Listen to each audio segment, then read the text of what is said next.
All right, it's the Houston High School Huddle. We have reached week 10 of the season, Halloween week, daylight savings times week, the week of all weeks because it's time, man. There's 2 weeks left. We got to figure out who's in the postseason and who's not. Anything you see last week, because I know you were down in Houston, at least for Saturday. Anything kind of surprised you from week 9 that kind of foiled anything or propelled somebody else in a big playoff spot? You know, it was an interesting week, not just in Houston, but statewide. There wasn't a whole lot that just really jumped off the page, except for one thing in the Houston area. And we'll talk about it in District 15, 6A. I thought Magnolia not beating Tomball, that's a little surprise, but the way they crushed Tomball, that really caught my attention. So that was one of the bigger results, I think, statewide, but also in the Houston area. So that was probably the biggest one. I off the top of my head, I can't recall. I mean, Houston Wisdom, shout out to those guys. Right. They've not clinched a playoff spot yet, but they are very close to clinching their first playoff appearance since 1979. Wow. That's huge. That's huge. Incredible. So, in Houston, Houston Wisdom's not going to win a state championship, right? I think I'm not going out on or probably a playoff game, but for them to get into the playoffs is a huge achievement for those guys. So they got to take care of some business still, but they're on the cusp. Right, right there. Yeah. All right. Well, we're going to get to 15-6A pretty quick, but let's go through some stuff on Halloween week. Obviously, we start in 13-6A as we usually do.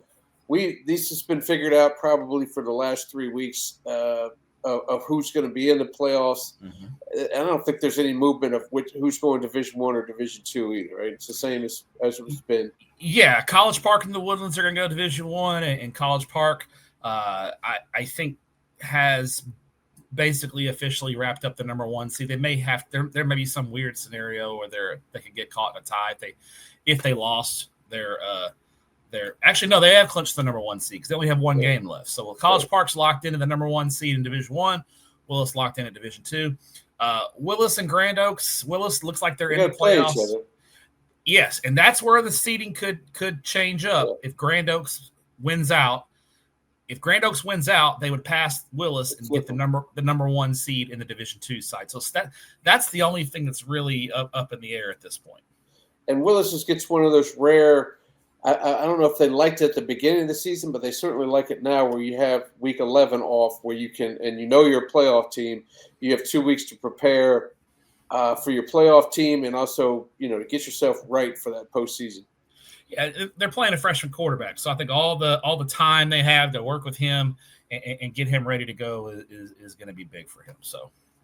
All right, well, 14-6A, let's take a look over there. Again, another district where we kind of feel like we know the playoff teams with Davis and Nimitz, Spring Westfield winning the district, and then Aldi Eisenhower looks to be the third team. So we talked about, or 14, we talked about four Aldine teams making it this year. Westfield can beat up on a couple of these teams here. They're playing they played Davis this week, and they got Eisenhower next week, so they can put a little lump in the works. But how do you see these go as far as Division I and II go?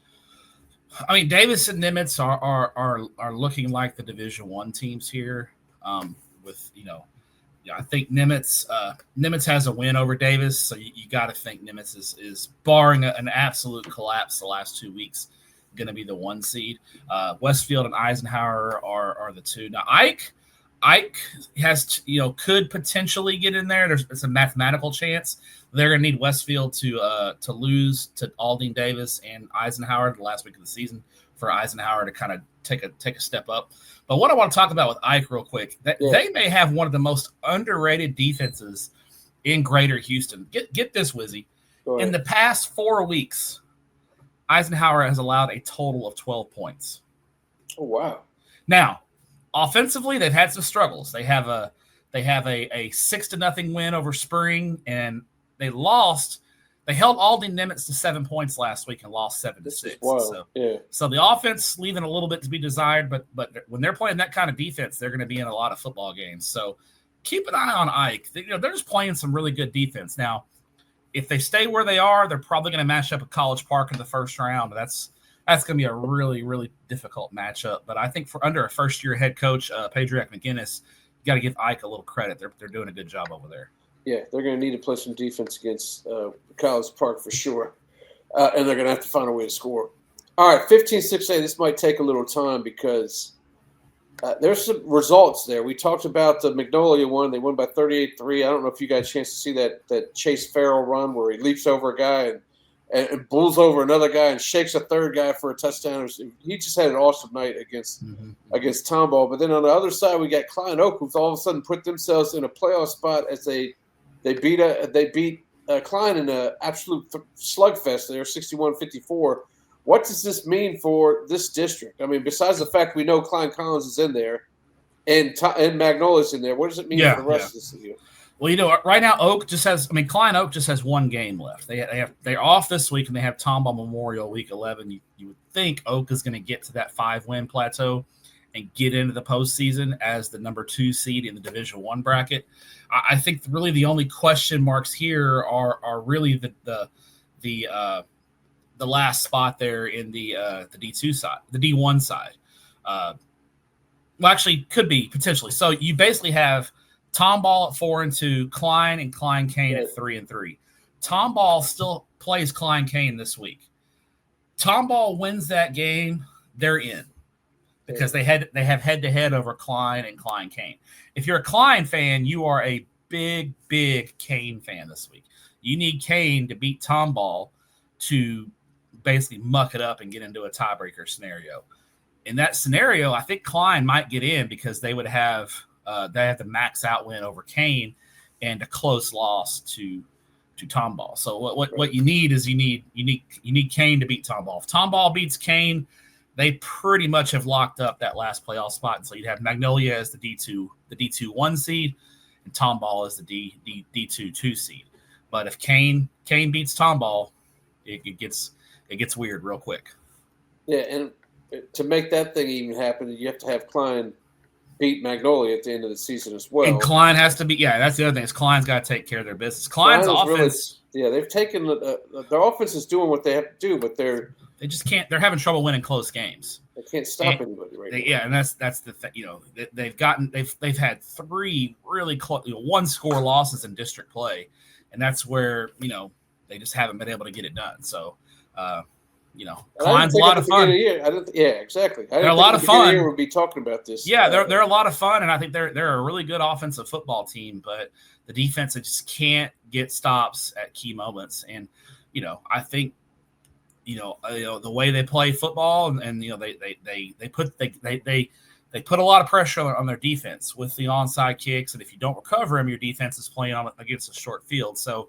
That's the downside of how Klein plays football is when it doesn't work and your defense is up against it, you're going to give up some high point totals. So, I think Klein's got to win out, and then they need Klein Kane to beat Tomball to kind of get a 3-way tie scenario. You got to give credit to Klein Oak as well. I mean, we were impressed with their win over Klein Collins, but we were like, back when it happened, we were like, I don't know if that's going to help them out to get to the show, but that was a big win. And now they got another big win against Klein, and now they've put themselves right there where they can control their own destiny pretty much. Yeah, and I think at this point you think they're probably gonna have a tough first round match. I think the interesting thing is going to be if somehow Klein gets into the playoffs. I don't have the enrollments in front of me, but I think that would push Klein into the Division II bracket if they got in. So kind of some possible switching up there if there's an upset or two that happens. Well, 16-6A's got some fun and games as well. We got some meaningful games as Bridgeland and Cy Ranch are playing for possibly the district title here. Cy Ranch hasn't lost a district game yet, but they are now playing Bridgeland and Langham Creek. Langham Creek losing to Waller makes a Waller-Cy Springs game on Saturday pretty interesting as well. I believe you said you may be at that one this week. Yeah, I will be at that one. I know we haven't done where Matt Steps going. We haven't done that yet, but I will. I do have plans to be at Cy-Fair FCU Stadium. I mean, there's some serious playoff implications in 16-6A this week. It's a huge game for Springs. I mean, basically at this point, Springs is up against it because they've lost to Langham. Now the win, they do have the win in their pocket over Bridgeland, which is nice. But if they lose to Waller, they're going to need they're basically done because Langham and Waller would have head to head on them. Right. So basically, if they lose to Waller, they're gonna need Langham. You know, they're gonna need Langham to lose out to get into the playoffs. So it's really this Waller game. If Waller wins, they're going to be the most likely the 1 seed in Division II, and Langham will be the 2 seed. And and then you got Ranch and Bridgeland who are playing basically for the 1 seed there on the Division I side and the district title. What are your thoughts on both of them, as far as who you think is going to win or lose? You know, Ranch and Bridgeland. I know this one's Ranch has got circled on their calendar. Bridgeland really hammered them last year, 41-3, and kind of made a statement in that football game, and that was kind of the really the kind of propelled Bridgeland towards that deep playoff run last year. This is where they kind of really got rolling a year ago. Was when they took down Cy Ranch. I think Ranch is going to get him this year. You know, Cash Schwab is back. He had a good game in Bridgeland's win last week, so you know that's great news if you're a Bridgeland fan. Cash Schwab is up and running and fully operational. Ranch, you know, a little sloppy against Woods, but you know that they you know sometimes those games happen when you're in Cy-Fair ISD. Those the margins are slim. But Ranch, I love their quarterback Braden Baker, and I think Ranch when they're clicking on all cylinders, in my opinion, they're the best team in Cy-Fair ISD. So I'll go Ranch there. Waller and Springs, I would have loved to have seen this game if Springs was fully healthy. They're just so banged up. You know, Paris Melvin is basically carrying that. Him and Yogi Martin are basically carrying that team at the moment, and they just don't have enough juice right now, I think. So I think Waller gets it done, and what a year for Marcus Mendoza and the Bulldogs. They're you know, we talked about it in the preseason preview. I thought Waller had a chance to make some noise along with Cy Lakes. Waller has made noise. Lakes has been competitive, but just haven't been able to get over the hump with that big win. So it's Waller's show, and I think Waller gets it done on Saturday. And see, this is probably where me and you are going to differ. I'm as banged up as they are. I still feel like Cy Springs behind Paris Melvin, even though he's a little banged up. They've been here before, believe it or not. They've been, even though they haven't been to the playoffs several years before, 2-3 years ago. Yeah, it's been the last 2 years. Yeah, OG Fagan's done a heck of a job there. Waller hasn't been in this situation, but everything's new to them right now. I don't know if that's a hindrance or an advantage. They don't know to be nervous or not. Sure. But I'm going to take it as a hindrance, and I'm probably going to pick Cy Springs in this one, even though, you know, we'll have to see what happens, and you'll let me know by 2 p.m. Saturday how wrong I am. But, well, I mean, I don't think you're crazy for taking Springs. No. You know, I think they have the best player on the field, Paris Melvin. How healthy is he, and how much of the load can he take? So, and Springs is kind. You know, they beat Park last week, and you know, all due respect to Park, I feel like I say that every week. They're just they're struggling right now. Yeah. They got a win over Woods the week before, so they've won 2 in a row since the loss to Langham Creek, and you can see when Springs can play with anyone when they're clicking. I think as long as Waller takes care of the football, I don't know if Springs can get stops consistently against them. Right. All right, let's take a look at 17-6A. The big one this week is going to be Cy Falls and Cy-Fair. Cy Falls, as you saw last week, they proved they can put up some points. They've had now 3 straight games where they've scored 5 touchdowns, or 4 straight games where they've scored 5 touchdowns or more. They were in a shootout with Stratford, and they had way more bullets in the chamber there. We know the 4 teams in this one, but I think the Cy Falls Cy-Fair game can be pretty interesting. And on the flip side, Houston Memorial keeps getting more and more respect from the coaches around here. They keep rising them up through the ranks here. I think they're up to 14 now, 13 in the top 20, so they're getting their props. Brooks Hack is quickly rising up the ranks for Coach of the Year, you know, in the Houston area. He's done a fantastic job. From a playoff standpoint, Falls and Fair is huge. It's a huge rivalry in Cy-Fair ISD, one of the oldest rivalries. These are 2 of the older schools in the district. They've been playing a long time. Big rivalry in the district. I was very impressed with Cy Falls. They're really young on offense, but they've got a lot of talent, and their defense, their front 7 is nasty. And the Cy-Fair is just consistent as the day is long. They're always in the mix. They always, you know, have a great mix of talent. They've got some big kids up front. They've got enough skill talent to be dangerous. It's going to be a fun football game, and it's for basically seeding on the Division I side of the house. So I think it's going to be a huge game. I lean ever so slightly to fair, but it's one of those anything can happen games.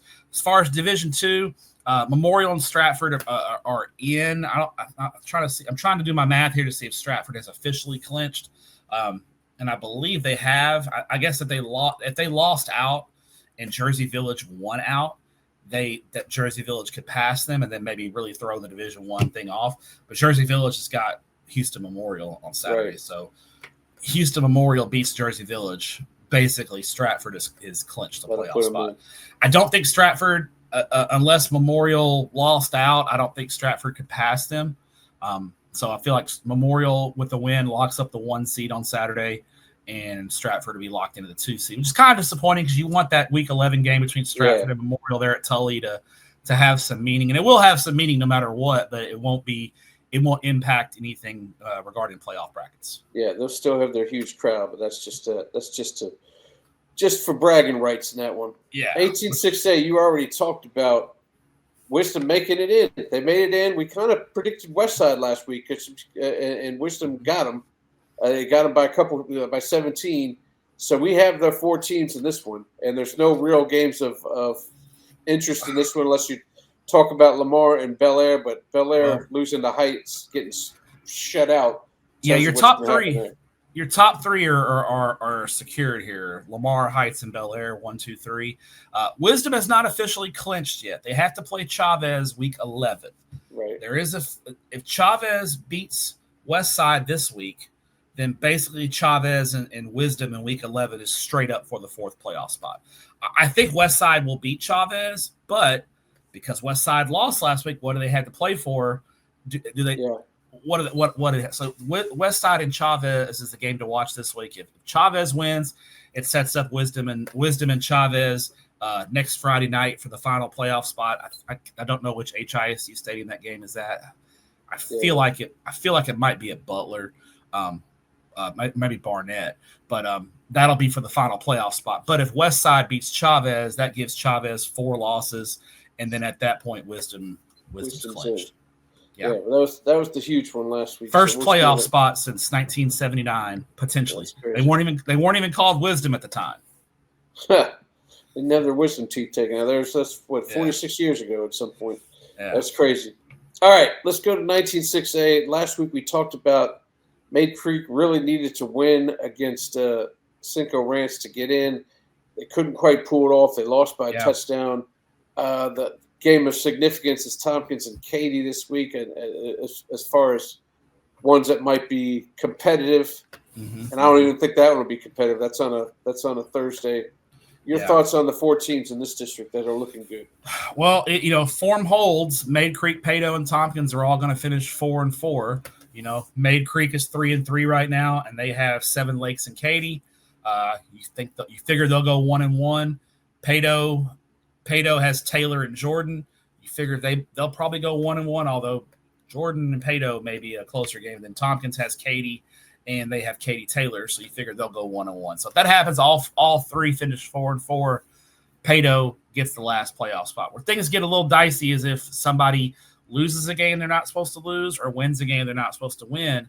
And basically that's if you're Katy, if you're Maid Creek and Tompkins, you either got to hope that Pado loses a game that they're not supposed to win, that they're supposed to lose a game they're supposed to win. So you want Pado to not lose to Jordan, because that's not going to help you if they lose to Jordan. Right. You need Pado to lose to Taylor this week. Yeah. Pado beats Taylor, they're at 4-3, and at that point, if they get to 4 wins, I think it's done, because even if they lose to Jordan, they're going to go 4-4. And they'll have the tiebreaker over Tompkins and Maid Creek, unless they win at Maid Creek wins out. So Maid Creek basically would have to beat Katy next Thursday to get into the playoffs. Yeah, so this district's kind of coming to form here as we get down. Yeah, there probably shouldn't be too terribly much drama here in the last couple of weeks. But go ahead. The biggest thing is going to be if someone knocks Pado out of the playoffs, that will push Katy back into the Division I bracket. So right now, Katy's Division II because we have Pado in the playoffs. If something gets wonky, then Katy could go back to Division One. So really, the game this week that if you're wanting a game to watch it this week, it's probably the Tompkins Katy game, just because Tompkins, if they did pull an upset, could knock Katy back into the Division One bracket. But that's next week. The games at Consequence are going to be Made Creek and Katy, and then that's really Made Creek and Katy is the game to watch next week 11, because that's the one that Made Creek could win and push themselves in. So it's going to be tough because Katy's involved and no one's touched Katy in the district yet. But hey, it's high school football and anything can happen. Anything could happen. Jordan touched him for a little bit, but that's about all they got touched. Then they got their hands slapped. All right, 26A. Not much happened last week that we didn't think was really going to happen. Straight Jesuits still running it. Foster got a big win over George Ranch, and Foster, they seemed like 3 locks. Here's where things start going as far as what we want to see for that 4th playoff spot. George Ranch with 1 win goes up against A-Leaf Taylor's got 1 win, 3 losses. They're both 1-3. And L6 probably going to lose to Fulshire. They're 2-7. That would make them 2-7, and yet we still kind of feel like they're the odds-on one that might make it as a 4th seed. Well, so the game this week to watch is Taylor and George Ranch, because that's basically an elimination game. Yes. At this point. So basically, the losers got 4 losses and they're out. They're done. The winner, so if George Ranch wins, they get to 2-3. At this point, George Ranch is going to become huge fans of A-Leaf Taylor. If they beat A-Leaf Taylor this week, they're going to want A-Leaf Taylor to beat Elsick in week 11, because then that would put George Ranch into the 4th spot. If Taylor, or at least gives George Ranch a chance, I think at that point it would come down to points, because all 3 would be 2 and 4. So actually, no, it wouldn't. It would be George Ranch and Taylor. So basically, if Taylor beat Elsick and George Ranch beat Taylor this week, George Ranch would be in the 4th spot, because they would have the head-to-head on Taylor and Elsick. Right. So that's kind of what you're looking for. And that at that point, if George Ranch loses, they're out, and then at that point, Taylor and Elsick basically becomes head-to-head for the last playoff spot. If it's a 3-way tie with Foster, Elsick, and George Ranch at 3-3, then it'll be Foster and Elsick that get in. So there's a lot still kind of going on with those last few spots, but really Foster, even though they might get into a 3-way tie at 3-3, Foster would be in, and then basically because they maxed out on George Ranch. So they did. That's kind of where it goes at this point. So it's still a little bit up in the air. I think the picture will become a little clearer after this week, obviously, with one team getting eliminated. Right. Next week we'll really be able to figure things out. 21-6A, Ridge Point can sew up yet another district title all by themselves by taking care of Hightower on Thursday night at Hall. But if they lose to Hightower, which I don't really see happen, all of a sudden you got yourself a 3-way tie, and we'll have to figure out the tiebreaker situation there. We're still looking at Bush as the 4th squad. They're playing Austin and Dulles, but Austin's the only one that can kind of cross that up, so that's going to be a big one right there. Yeah, Austin, if they could pull the upset against Bush, they could pull Bush into a 3-way tie with Elkins. I don't see that happening though. Bush. I mean, Austin lost to Hightower 63-7. Yeah, Bush. I think Bush and Hightower are a lot closer than that. So based on their score as well. So I feel pretty confident that Bush wins that game, and at that point, they would basically have the 4 spot locked up. So you got Ridge Point and Travis going Division 1. Ridge Point is the 1 seed. Hightower and Bush going Division 2 with Hightower as the 1 seed there. Right. That's with Ridge Point beating Hightower like we think is going to happen on Thursday. Yeah, well, Ridge Point and Hightower really is just for – Well, wouldn't it be a 3-way tie? And then how would they figure out who's 1 and 2 as far as D1 goes with the Ridge Point and Travis? Well, Ridge Point – well, it depends on how bad. I mean, if Hightower somehow beat Ridge Point by the max point. Now we're saying we're going to beat. Now we need them to beat them, and then beat them by because Ridge Point beat Travis by 40, so they maxed out on Travis. So even if Hightower beat Ridge Point, they would have to max out on them to knock Ridge Point from that 1 seed, because Ridge Point has a 40-point win already. Gotcha. All right, 22-6A. Pearland, it was they got up big, and then they were in a little bit of a dogfight, but they went ahead and shook Shadow Creek. That makes them the definite district champions. They've beaten everybody they had to beat, and they're off this week before they get 2 weeks to prepare for South Houston Not sure they'll need 2 weeks to prep for They South may Houston. only needed 2 days for that one, but they get it anyway. South Houston is looking forward to Snapshot Day and a hopeful drop to Class 5A for them. Getting out of there. Pearland Dawson takes on Manville, which is probably the only competitive one of playoff teams involved in this one. Mm-hmm. Shadow Creek will be another playoff team as well, but they're actually playing South Houston this week.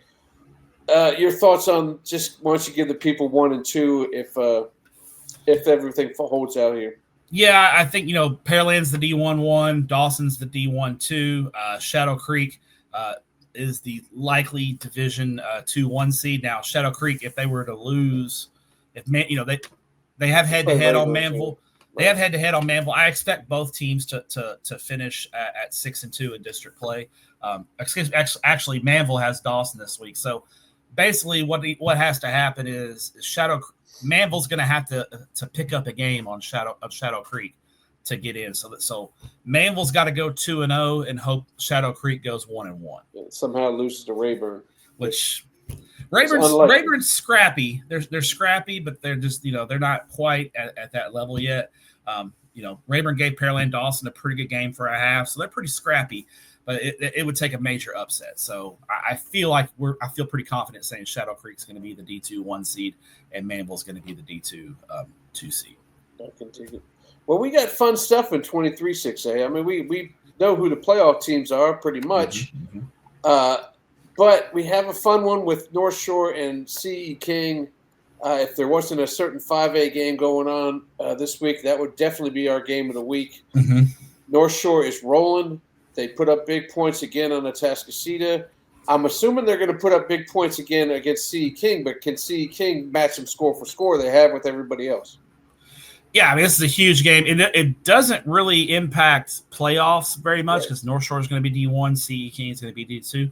But don't tell anyone on the east side that. This is a huge game on the east side of Houston. These two communities are close. They border each other. Those kids all know each other. It's going to be a huge game and a fun night there at Sheldon ISD Panther Stadium. One of the nicest stadiums in the Houston area. It's a really nice place. C.E. King's got some DFW-like facilities over there in Sheldon ISD. Very, very nice setup there for them. So I think this is going to be a very close football game. North Shore's playing well. I watched a good chunk of that Atascocita game. And it was the score did not. I mean, it was 40-7 late third quarter. Caleb Maryland looked great. Jalen Picard, the receivers, outstanding. The North Shore defense did a great job slowing Carday Mack down. So this is a North Shore team that's quickly rounding into form right in time for the playoffs. So I like North Shore at a close one. I think this is going to be a great learning experience for C.E. King, though. I do love Dylan Mitchell, the speedster on the outside. Deion Sims, Antoine Sanders, Timothy Potts at quarterback is shown some flashes of being a really good player. This is an explosive C.E. King offense. The defense, especially the secondary, leaves a little bit to be desired. And they did get 7 sacks in the second half last week against Kingwood, but they also allowed 35 points. I think most of it in the first half. So it's kind of where you get into question marks. So I think the edge goes to North Shore because of that defense. Kingwood is still mathematically alive. Yeah, they got to beat Summer Creek this week. If they lose to Summer Creek, it's over. The 4 playoff spots are set. And I think in Division 2, C.E. King the 1 seed, Summer Creek the 2 seed. I think there's a good chance we get a C.E. King Summer Creek rematch in the regional final, and then North Shore and Atascocita go into the D1 bracket. I don't know if we'll get a North Shore Atascocita rematch, especially considering Atascocita is going to have their hands full potentially in round 1 down there in Galveston County against Dickinson. Yeah, kudos to C.E. King. If they somehow beat North Shore, regardless of what happens in the playoffs, that's got to be the most successful regular season they've had ever. If they could beat all the big dogs and have a heck of a game against Dickinson that they ended up losing. They got to pull it off, though, and for that to happen. But either way, they're like you said, a big favorite in Division 2. It's going to be pretty sweet to see that stuff. All right, let's move down to 24-6A. Clear Springs got ran out the building by Dickinson. Now they got a Deer Park team that, they only won by 11 against Brownswood, but a win's a win. They're going to. That's one of the games, and the other one is Dickinson and Clear Falls, who Clear Falls can score, but Dickinson is just playing at another level here. Yeah, I think what we're going to have Dickinson and Deer Park, week 11, probably for the district title, Yeah. is what it looks like. I think both will take care of business this week and get ready for that. Clear Falls, I think solidly is in the playoffs. The real question marks come in that last playoff spot because Clear Creek and Clear Springs play week 11, and that looks like it's going to be a game straight up for the 4 seed. So Clear Creek is not out of this thing yet. They got to beat Brazos Wood this week. If they beat Brazos Wood, they'll improve to 3-3. And then if you assume Clear Springs loses to Deer Park this week, that drops Clear Springs to 3-3. So then you have Clear Springs and Clear Creek 3-3 versus 3-3 playing next Friday night down there in League City for the final playoff spot. That's interesting because Clear Springs is kind of stumbling through this back end here. So with the last couple wins, they'll be going into that game three losses in a row. Yeah, they'll lost if they lose this week to Deer Park, they'll go into that game 3 losses in a row. Clear Creek would go into this game with 3 wins in a row. Right. So 2 teams going in opposite direction. I think Clear Springs is still the smart bet to get the last playoff spot. But at least, Clear Creek, if you're a Clear Creek fan, hey, we control our own destiny. We got a shot here. And you can't ask for much more. I mean, if I was in Houston, that Clear Creek and Clear Springs might not be the best game week 11, but it's a playoff game. It literally is a playoff game. You win, you're playing next week. You lose, you're airing up basketballs. So those games are a lot of fun. Well, let's put it this way: Clear Springs, Clear Falls are our Division II teams, or if Clear Creek makes it as well, Division II. Yeah. So basically, Clear Falls. The only lock right now is Clear Falls as probably the Division II 1 seed. Because we got Dickinson and Deer Park going Division I. They're going to play week 11 for the seeding, and then Clear. We'll talk about this next week, but that's huge. I mean, a home game against Atascocita, which is a winnable game probably for both, and as opposed to a road game against North Shore, where North Shore is completely rolling, especially if they beat Sea King and Summer Creek to finish it out. Mm-hmm. It's not what I mean. But we talk a lot about how 24-6A has got their hands full with 23-6A. They got to feel a little bit more confident about playing an Atascocita game. So that last game of the year is really going to be something. I mean, they're going to go. They all want a district title anyway, but that means a lot more. I think you might have cameras at both those games, week 11 and 24-6A, because you have a playoff game in Clear Springs and Clear Creek, and you got a district championship game there between Dickinson and Deer Park. So 24-6A hasn't offered us a lot of excitement this year, but it's going to offer some excitement week 11. It always comes down to the end there. All right, let's move to 5A, 9-5A. I posed a question to you on Saturday when you were trying desperately to watch a high school game, and I don't. You know how I am. I don't care about your time. I just got to interrupt you. When I have a question, you should be my guy. Stop. But I went down to midfield and stopped Stratford and Cy Falls for a minute. Hey, timeout. Ward's got a question, y'all. It's 9-5A Division I tiebreakers. We got a 20-minute timeout here, so I can figure these tiebreakers. Well, I get my abacus out and go through all the computations. So here's what I can tell you. Port Arthur Memorial is going to be the 1 seed. We know that. At least I don't have to figure out Division I. If I had to figure out Division I, Division II, I would just say, well, let's go to let's move on to next week. What I do know also is Galveston Ball is eliminated. So we know those 2 things. So we're down to 5 teams for 3 spots here. Okay. Barbers Hill's 3-2. If they win, they're in, and they are the 2 seed in the district. They play Beaumont Westbrook next week. They're off this week. So Barbers Hill can't do anything this week. They have to beat Westbrook next week. If they beat Westbrook, they are the 2 seed. Okay. If they lose to Westbrook, I think Barbers Hill misses the playoffs. They could either be second place or 5th place, because if they lose to Westbrook, they're 3-3. At that point, Baytown Sterling, who is probably going to lose this week. They're basically Barbers Hill at that point would end up in a tie with either Baytown Sterling or Westbrook. Right. And they're going to have head-to-head losses to both of them. Now, Baytown Sterling has Port Arthur Memorial this week, so let's assume they lose. They're 2-3. But they got Beaumont United the last week of the season. Beaumont United plays Lufkin this week. So you feel like United – so Lufkin I think is safely – they're not officially in yet, but if Lufkin beats Beaumont United this week, they'll be 3-2, and they should get in. They should get into the postseason at that point. Because they have Galveston Ball week 11. They should get to 4 wins. If Barbers Hill loses, that pushes Lufkin up to the 2 spot. And then you got basically kind of a conglomerate there of of United, Westbrook, Baytown, Sterling kind of fighting to get to 3 wins. So I actually talked to a coach in this district. He didn't think this district would come down to tiebreakers. He thinks it's going to fall out where you'll have 2 teams tied and it'll just be easy to figure out head-to-head. I think the picture will get a lot clearer after this week's games. We'll know. Because if you look at this week, the big game this week is Lufkin and Beaumont United. I think whoever wins Lufkin Beaumont United is into the playoffs at that point. If Westbrook loses, Westbrook plays Galveston Ball. If somehow Westbrook lost to Galveston Ball, they would get eliminated at 4 losses. But if they beat Galveston Ball, they're still alive. So, and then Baytown Sterling, they have Port Arthur. We kind of know they're going to fall at 2 and 3. So I don't think anyone's going to get officially eliminated this week, but I think when we go into next week, we'll have a little bit clearer picture of things. We look at these teams, man, and I just cannot get a grasp on United. You know, I don't – when they play – I mean, they got the win over Galveston Ball barely. Everybody else has been thumping them. Mm-hmm. And then they haven't scored. They didn't score against Barbers Hill or Port Arthur Memorial. Obviously, they're probably better than them. And now they have – They beat Westbrook. That one's the real head scratcher. How did that happen? It is. It's a rivalry game, though. You know, it's you got to consider that in Beaumont. It's a big rivalry between those two, and they've United's improved as the year went along. But I talked to their coach, Coach Williams, today to try to learn the tiebreakers, and he said we played our best game of the year. They played their best game of the year against Westbrook, and they played really well.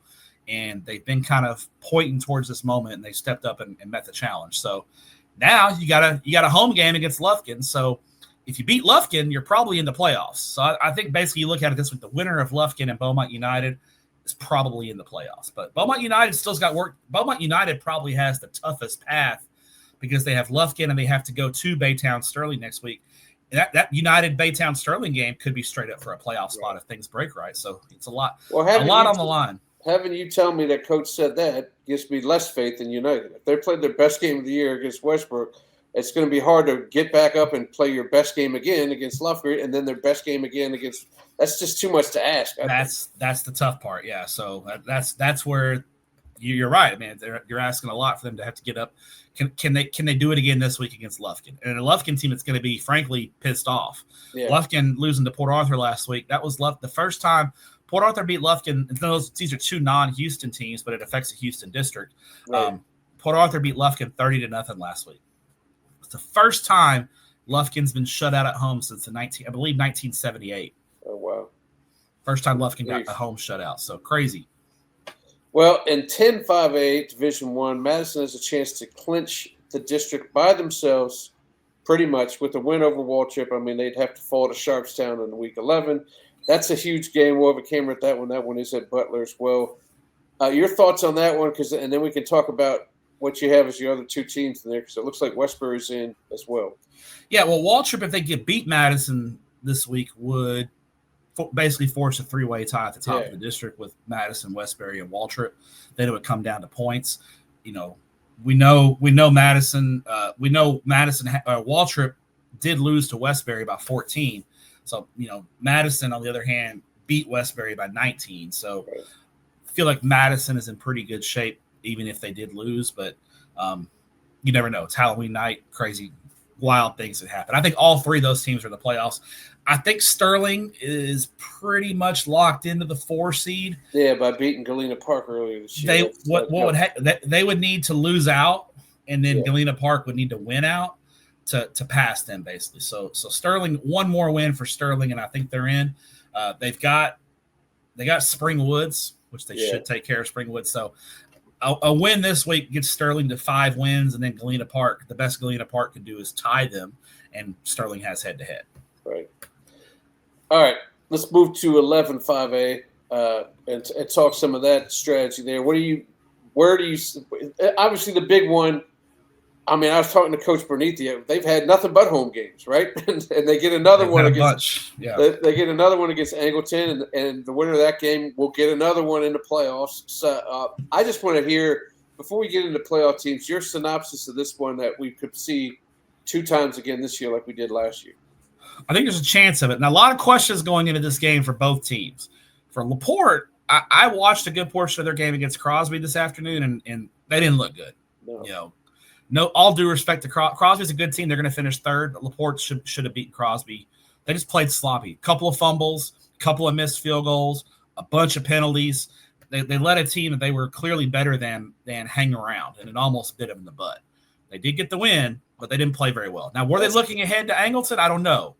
But that's the key thing you said there. When you don't play your best and still end up getting a win, that's kind of something against a good football team. Like Crosby's not a terrible football team, but they're better than Crosby. So I think they may have been looking ahead, and I guarantee you the coaching staff at LaPorte is going to be on their butts this week about that, because they can't look ahead. Obviously now they can't play like that and beat Angleton. No. Now, Angleton, on the field, no issues with Fort Bend Kintner. They look great. The injuries are a concern though. Quarterback Bryce Duran did not finish the game. He left with what looked like an arm or shoulder injury. He did not finish the game. And then Wesley Jackson, their dynamic duo on the outside, had an injury early in the game and did not return as well. Now Wesley did walk off the field under his own power, but it looked like not to speculate, but it was a lower body, using a hockey term, it was a lower body injury that got him. So he did not return to the game either. So if those two guys don't play, that really hurts Angleton, because now teams can't, because right now teams can't cheat on Jammer or Jackson. They have to play them. You got to pick your poison. You can only double one of them really. And so now if Jackson's out, now teams can roll that safety on Jammer and try to take him away. So I think that's the big thing. I think if healthy, I'm taking Angleton. If Angleton's got guys out, I'm going with LaPorte. So I'm going to assume those guys don't play this week, and I'll lean to LaPorte. But it's a big question mark going into this game. So that's something to watch for. Is Bryce Duran and Wesley Jackson playing this week? Interesting. Another big one in this game, in this district, is on Thursday over at Turner. Kingwood Park's taking on Fringewood. Mm-hmm. That could be for the fourth playoff spot, or at least give us an idea. I mean, there's other teams that can kind of win out, but this will give us who we think is going to be the fourth playoff spot, and who do you think is going to pull that one off? Yeah, Friendswood and Kingwood Park. So we had the little mini tournament start last week with Friendswood beating Porter. Kingwood Park, I don't have a good feel for what kind of team they are. They've kind of beaten who they should beat. They played LaPorte somewhat tough, like it was 42-16. They did kind of show some competitiveness there, but they got blown out by Crosby, blown out by Angleton. So, I'll lean to Friendswood here. I think Friendswood and Kingwood Park are probably, they'll be heavy underdogs in the first round of the playoffs to whoever they play from the Austin area, or if they go to College Station, they'll be heavy underdogs. But it's a big game. I mean, it's just basically winner is in the playoffs. Right. Barring Kingwood Park losing to that Porter could still get in there. What Porter needs to happen is Porter needs Kingwood Park to beat Friendswood, and then Porter has to beat Kingwood Park week 11. So it's not, Kingwood Park hasn't officially clinched if they beat Friendswood, but it would be a huge step towards clinching. It looks pretty good. Yeah, but Friendswood wins. I think they're in because they close the season.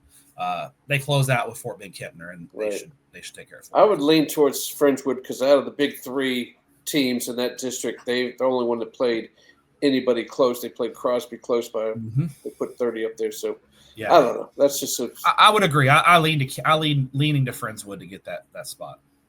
All right, let's go to 8-5A Division II. We got a district title match here at Montgomery. P&G's going in Montgomery. What is your thought? I mean, they're scoring 50 a night. They've scored since they started winning, which they didn't beat Kingwood Park, but since they started winning, they've scored 6 touchdowns or more in every game. Montgomery, I'm talking about. But man, P&G is just a machine out there. Your thoughts on this one? Yeah, I think what I talked to a couple of coaches, kind of had knowledge of this district, and what they told me was they expect P&G to handle Montgomery on the road. I think what you're looking for if you're a P&G fan is if they take care of Montgomery with ease, makes you feel better. If they struggle with Montgomery, even if P&G wins, if they struggle, I might have some questions about P&G being able to be competitive with a certain team from Dallas in Region 2. Right. So I think P&G's that got their offenses is so efficient. Montgomery's very good on offense as well. I think this is going to be a little bit of a high scoring game, but in the end, I trust P&G to get a few more stops at key moments. I think Huntsville with their win last week over Lake Creek, I think really took a big step towards at least getting that 3 seed and not having to go to Texarkana. I think it sends them to Marshall, which is a lot more winnable football game for Huntsville. I think Lake Creek still, they got Lake Creek and West Fork week 11. Probably will have playoff implications, but I think Lake Creek is feeling pretty safe right now. They beat Nederland, they beat Dayton. They beat Dayton bad, and so those 2 wins were huge for Lake Creek, I think. So I feel like Lake Creek is probably right now the odds-on favorite to get that final playoff spot. Go ahead. I'll say you put the pressure on Huntsville last week to show up against Lake Creek, and they did. They got the win. They got the win, and that's a huge win for Todd Mavis's ball club. And now Lake Creek, again, West Fork and Lake Creek week 11 will be in essence for a playoff spot, but I think Lake Creek will go into that game as a significant favorite. All right, let's move to 9-5A Division II. Iowa Colony and Richmond Randall are still ruling the roost there. That's one. Randall being 1, Iowa Colony being 2. But with Marshall jacking around and losing to Santa Fe earlier this year, this puts up an interesting situation for the Saturday game between Texas City and Fort Bend Marshall. Why don't you kind of break down that scenario for the last 2 spots? Yeah, so Texas City, if they win or lose by 4 or less, they'll be the 3 seed, and Santa Fe will be the 4 seed. Okay. If Marshall beats Texas City by 5 or more, Marshall becomes the 3 seed and Texas City becomes the 4 seed, and Santa Fe would be out of the playoffs. So that's really kind of where things are at the moment. There's a silver lining out there for the Buffs, right? They've had a really rough season, and they've got a chance. They've got a chance. They gotta. It's going to be tough to beat Texas City, but they're at home. Right. And they got their quarterback back, Caden Johnson. So if you're a Marshall fan, that's the hope you're clinging to. But you got to beat Texas. You can't just win. You got to win by 5 or more, which really changes. Fort Bend Marshall's up 3 points late in the game. They're not just going to take a knee and run the clock out. They've got to keep playing. Which you get those scenarios sometimes late in the year where teams have to win by a certain amount. I mean, we saw it last year in the Pasadena Adobe Manville game. And sometimes announcers don't really understand what's happening. No. Adobe's up for it. Well, I saw a game out in West Texas this past week where a team scored a touchdown. They were up 14, and they scored a touchdown on the last play of the game to go up 21. Well, the announcers were just ripping the other team for running the score up. Well, no clash. Well, come to find out, the district tiebreaker is 18, so they needed to max out, so they maxed out. So and the coaches knew it, and they weren't too upset about it. The announcers, here's your tip: learn your district tiebreakers late in the season, so you know that maybe a team's not exactly running it up; they're trying to get into the playoffs or make something happen. So that's my pro tip for all the hometown color commentators out there. And if you don't know the tiebreakers, you can call Matt Stepp at any day, any time of day. Here's his phone number. We're going to flash it up on the screen. Yeah. Bing, his phone number is 958-D. 281-330-8004. Who? Yeah, that's the number. All right, let's go to 4A in the Houston ISD district here, 11-4A Division I. We kind of figured some of these things out here. Worthing with the big win over Scarborough last week. They're in. Yates, they can't lose to anybody. I mean, Yates is just mowing down everything. Matter of fact, I believe you made a prediction they're probably going to win a playoff game, which would be pretty cool for them, for Houston ISD. Is this thing set, or we need to figure out this last spot here? Because Fur and Washington are fighting. That 4 spot is the one that's up in the air. Fur, Washington, and Wheatley are 3-3 right now. So a lot to be decided because Washington had an inexplicable loss to Kashmir 2 weeks ago, which I still can't figure that out. So Washington, they've only got 3 losses in a row now. So you look at Booker T. Washington. They're going to have 4 losses in a row because they got Yates this week. True, but they closed with Northside. I feel pretty confident they'll beat Northside, although they lost to Kashmir. But let's assume for grins they beat Northside. They're 4-4. Fur has North Forest and Yates. Fur has the toughest path. So they're probably, I would assume they'll lose out and be 3-3. But even if they won one of those games, they're probably still not going to get in because Washington beat them head up. Yeah. Wheatley's 3-3. They have Worthing and Kashmir left. So Wheatley also lost to They got to Washington beat 13-6. So yeah, Wheatley's, it's going to come down to that overtime 13-6 game that's going to keep Wheatley out probably. Yeah, basically at this point, Washington has head-to-head on Furr and Wheatley. So basically, Furr and Wheatley have to finish one game better than Washington to get into the playoffs. So what they need is they either need to finish 2-0 and hope Washington goes 1-1, or hope Washington somehow loses to Northside in Week 11. Which unlikely, but if you lost to Kashmir, I guess you could lose to Northside too. Yeah. That does kind of look like it's kind of figuring itself out. Yeah. 12-4A, your boys from Crawford were pretty impressive last week against Needville. They thumped them, and they didn't even they sat Mosley down for the second half. They didn't even need them that much. Your thoughts on the playoff teams in this district? Well, Stafford and Crawford are playing this week, and that's going to be for the district championship. Crawford wins that game. They've clinched basically at least a share of the district title. Now they got Navasota week 11. It's a Saturday game too. Crawford and Navasota is a Saturday game. So if Navasota takes care of their business against Brazosport, then it still has district title implications. But if Crawford, let's assume Crawford wins out. I think Crawford's 1, Stafford's 2, Navasota's 3. So basically, you got Crawford and Stafford this week. If Stafford beats Crawford, they're the 1 seed because they have head-to-head on Crawford and Navasota. If Crawford wins, we got to look to Crawford Navasota week 11 to fully suss it out there at the end. Yeah. Needville's at 1-2, one of the better 4th place teams out there.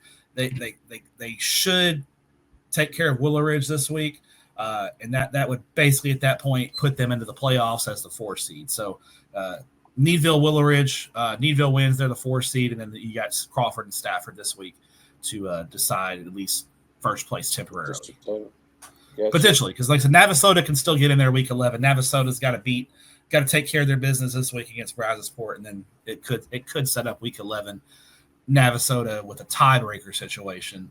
We'll definitely talk about that next week. Navasota played Stafford and lost by 9. So really at this point, Stafford's +9, Navasota's -9. Crawford hasn't played either one of those teams yet, so we'll start to figure that out this week. Start to figure it out for sure. Yep. All right, let's go to 15-4A where El Campo got that loss to Bay City in their big rivalry game. Yep. How do you feel like this thing's going to – it looks like Bay City have they played? Yeah, they lost to Lavernia already. So Lavernia is probably looking at – unless they lose to El Campo, they're looking at a district title there. Yeah, Lavernia and El Campo is kind of the game to watch. Is that this week? No, that's next week. That's week 11. So Lavernia and El Campo, if they take care of their business against they got Calhoun. So basically, if Calhoun beats El Campo, Lavernia wins the district championship.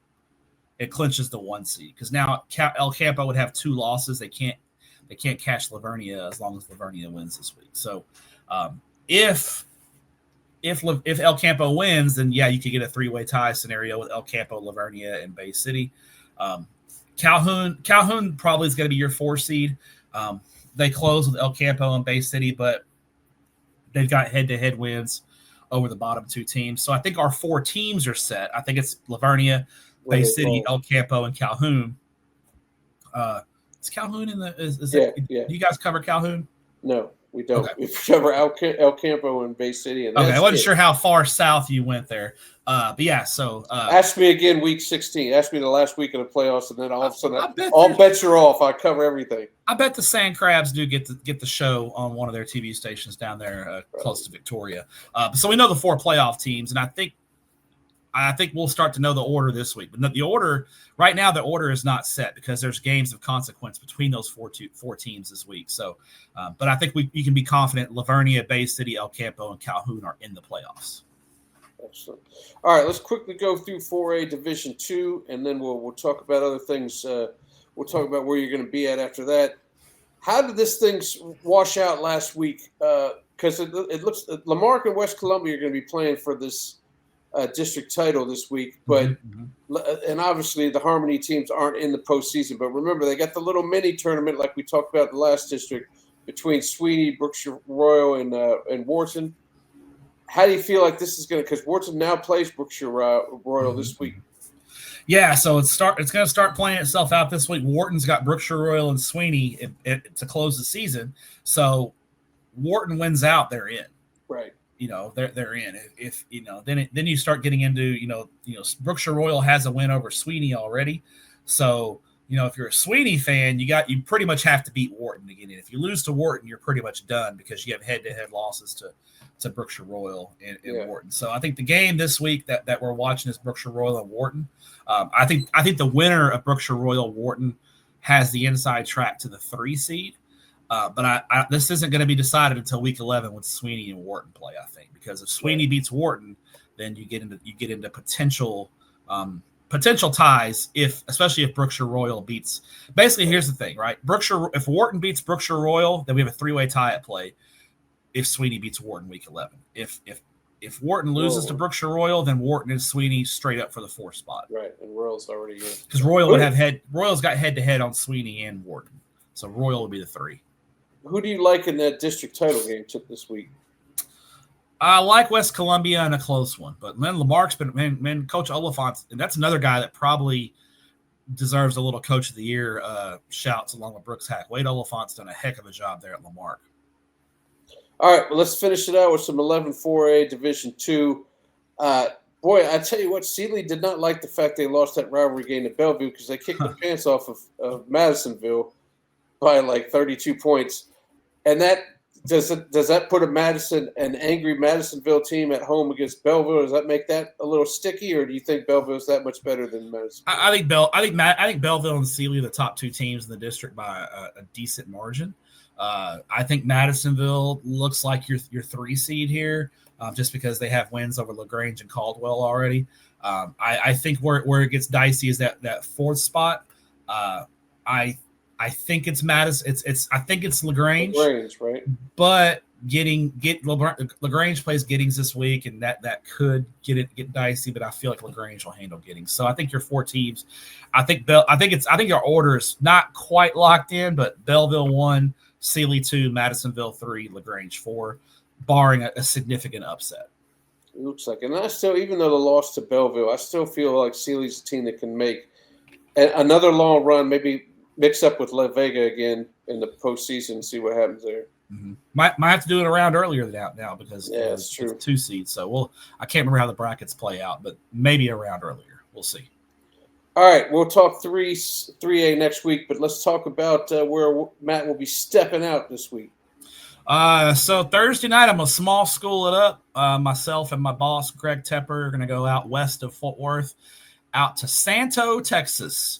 Okay. Class 2A Division II game between Santo and Lindsay, which is actually for probably 3rd place in that district. So we're going to go out to a small school game Thursday night and have some fun out in rural Texas there, west of Fort Worth.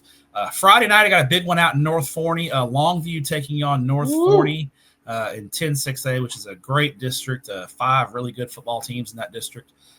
This is a huge game with possible district title implications. And then Saturday, I am back in Houston for the big one there at Cy-Fair FCU Stadium at 11 a.m. Cy Springs taking on Waller. Should be a great one. I think Waller wins that. They get the 3 seed. Cy Springs is a must-win situation to keep their playoff hopes alive.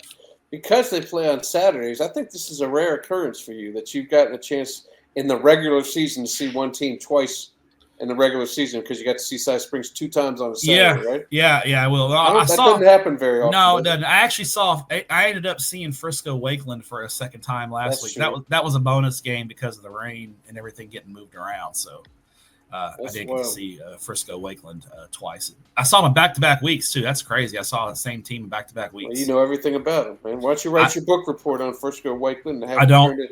That usually only happens in the playoffs. Like last year in the playoffs, I saw Randall 3 times in the playoffs last year. I saw him in round 3, 4, and 6.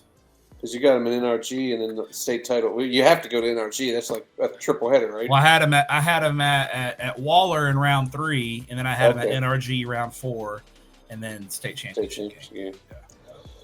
All right, Matt, we will talk again week 11. That's when it all goes down. We'll figure this thing out. And games that mean winning, you're in, and games for district titles. Probably be a quicker podcast next week, but we're going to figure things out. I will see you next week, Matt.